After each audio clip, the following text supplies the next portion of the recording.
اللہ اکبر، تیری تک کے ادامہ میں مرید ہو گئے۔ اس بوڑھی عورت کا قصہ بھی آپ نہیں بھول سکتے، جو گھر کا سامان باندھ کے اپنے دروازے پہ بیٹھی ہوئی تھی، اور اس نے سنا تھا مکے میں ایک جادوگر آیا ہے، جسے ملتا ہے اس کا دین چھین لیتا ہے، کہیں ایسا نہ ہو کہ کہیں اس سے ملاقات ہو جائے اور وہ دین ہی میرا چھین لے، مجھے شہر چھوڑ دینا چاہیے۔ گھر کے تھڑے کے اوپر سامان باندھ کے بیٹھی ہے، حضور بھی گزرے، تو اس نے دیکھا تو کہا بھتیجے یہ سامان میرے سر پہ رکھ دے۔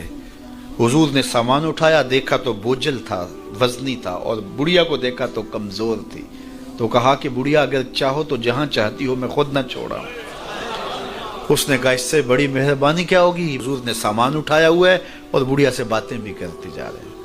تو بڑھیا کو کہا کیوں جا رہی ہے؟ اس نے کہا کہ سنا ہے یہاں ایک جادوگر ہے جو لوگوں کا دھرم لوٹ لیتا ہے، لوگوں کا دین لوٹ لیتا ہے۔ میں نے ساری زندگی بتوں سے وفا کی ہے، میرے آباء و اجداد نے بتوں سے وفا کی ہے، میں چاہتی ہوں دین اجداد ہاتھ سے چھوٹ نہ جائیں، آخر اس شہر میں رہتی ہوں کہیں مل نہ جائے۔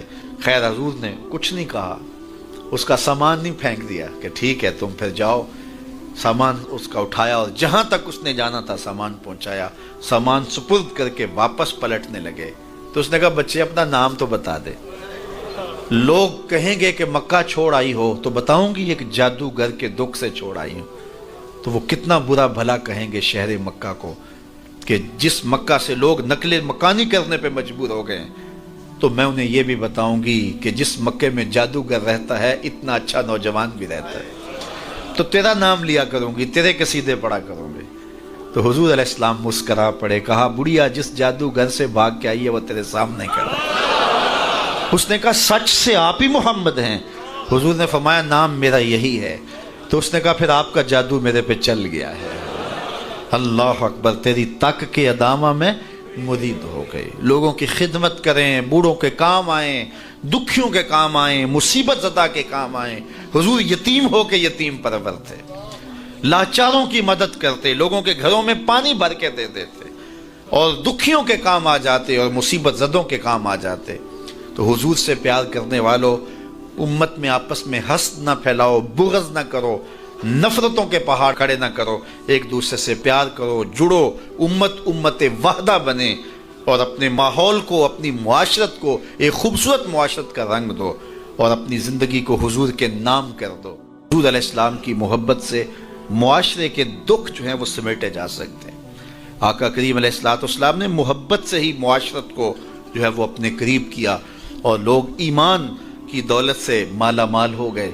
وہ ایک بچہ آیا نا اپنی ماں کے لیے لباس لینے کے لیے، اور پہلے وہ گیا اپنے چچا کے پاس، اس کی ماں بیوہ تھی اور اس کا لباس پھٹ گیا تھا، اور وہ اپنے چچا کے پاس گیا تو اس نے دتکار دیا۔ ماں نے اس کو روکا تھا بیٹا نہ جانا، لیکن اس نے کہا کہ تیرے بدن کے اوپر جو لباس ہے وہ بھی پھٹ گیا ہے اور جگہ جگہ سے جسم جھلک رہا ہے، تو میں اپنے چچا سے آپ کے لیے لباس لے کے آتا ہوں۔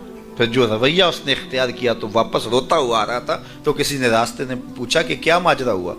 اس نے کہا چچا کے پاس گیا تھا ماں کے لیے لباس لینے، اس نے تو لا کے بھیج دیا۔ اللہ اکبر۔ تو اس نے کہا کہ جا سین حرم میں محمد نام کا ایک شخص بیٹھا ہوا ہے، اگر تو اپنا دکھڑا اس کے سامنے پیش کرے تو وہ امید ہے تمہیں رد نہیں کریں گے، لیکن سن لے ان کا دین کوئی اور ہے۔ اللہ اکبر۔ اپنے ماں کے پاس آیا تو ماں کو کہا کہ چچا نے رلا کے بھیج دیا، لیکن آپ کی حالت مجھ سے دیکھی نہیں جا رہی۔ بچہ ابھی شعور کی منزلوں میں قدم رکھ رہا تھا، پہلے بہت چھوٹا تھا، اب اس کے اندر ایک جذبات تھے بچے کے اندر۔ تو ماں نے کہا کہ بیٹا نہیں ان کے پاس نہیں جانا، سنا ہے کہ جو ان سے ملے دین دھرم چھین لیتے ہیں اس کا۔ اللہ اکبر۔ تو حضور علیہ السلام کے پاس جانے سے ماں روکنے لگی، لیکن بچے نے کہا کہ امی میں پکا رہوں گا، بتوں کا وفادار رہوں گا، تم اس ٹینشن کو، اس پریشانی کو چھوڑ دو۔ اور حضور کی خدمت میں حاضر ہوا۔ حضور صحن حرم میں چادر اوڑے بیٹھے ہوئے تھے، اور جا کے کہنے لگا میں پہلے بات آپ سے کر لیتا ہوں، آپ کا دین میں نے قبول نہیں کرنا۔ حضور مسکرا کے بولے بیٹا بتاؤ کس لیے آئے ہو؟ کہا میری ماں بے لباس ہے، میں آپ سے لباس لینے آیا۔ حضور نے چادر رحمت اتار کے اس کے کندھوں پہ ڈالا۔ اللہ اکبر۔ وہ واپس آ گیا اور ماں پر حضور کی چادر اڑائی۔ اللہ اکبر۔ اور ماں نے کہا کہ بیٹے اس نے اپنا دین تو نہیں تجھے دیا؟ کہا نہ میں نے پہلے کہہ دیا تھا تیرے دین نہیں مانوں گا۔ ماں کہنے لگی پتر اس کا دین ماننا چاہیے، یہ جس نے رحمت کی چادر ہمارے سر پہ تان دی۔ کچھ لوگ کہتے ہیں جی بس میں تو اللہ کی مخلوق کی خدمت کرتا ہوں، میں تو حج بھی نہیں کیا، اس کے پیسے بھی غریبوں کو دے دیے ہیں۔ وہ تبلیغ کرتے ہیں لوگ کہ جناب قربانی کے پیسے بھی اگر غریبوں میں دے دیے جائے تو یہ زیادہ اچھا ہے، ان کی مدد ہو جائے۔ تو وہ اس خدمت خلق میں اتنا غلو کر جاتے ہیں کہ وہ اسلام کے شعار کا مذاق اڑانے لگ جاتے ہیں، اور جو عبادت والے ہیں انہیں ہمسائے کو دیکھنے کا موقع بھی نہیں ملتا۔ اور آپ جانتے ہیں کہ جب ایک بستی کو برباد کرنے کا حکم دیا گیا تو کہا کہ یہاں تو ایک شخص رہتا ہے جس کا سر سجدے سے اٹھتا ہی نہیں، کہا میرے بندوں کے اوپر قیامتیں ٹوٹیں اور ان کے اوپر ظلم اور جبر کے پہرے ہوں اور اس کے ماتھے پہ شکن نہیں آتا، اس کے سمیت ہی بستی کو لٹ کے رکھ دو۔ یار عبادت کرتے ہو لیکن ہمسایوں کا خیال بھی رکھو۔ میرے حضور علیہ الصلوۃ والسلام نے لعاب پھینکا نا تو صحابہ نے اپنے ہاتھوں پہ لے کے اپنے منہ پہ مل لیا۔ آپ نے عشق اور محبت کی لوک داستانیں بڑی سنی ہوں گی، لوگوں نے نہریں بھی کھودی، لوگوں نے محبوبوں کے لیے کیا کچھ نہیں کیا، لیکن آج تک آپ کو ایسا نہیں ملا ہوگا کسی محب نے محبوب کا لعاب بھی چاٹا ہو۔ کائنات میں یہ انوکھا باب ہے۔ تو حضور علیہ الصلوۃ والسلام نے فرمایا کہ تمہیں اس چیز پر کس نے ابھارا کہ میرا لعاب بھی اپنے چہروں پہ مل رہے ہو؟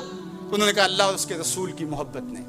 تو میرے حضور نے اس کی نفی نہیں کی، لیکن ساتھ ہی فرمایا اگر کوئی چاہتا ہے کہ اللہ اس کے رسول سے محبت کرے اور اللہ اس کا رسول اس سے محبت کرے تو وہ ہمسایوں کے حقوق کا خیال رکھے۔ یعنی تمہارا یہ پہلو بھی، تم عاشق رسول بھی ہو لیکن ہمسایوں کا بھی تو خیال رکھو۔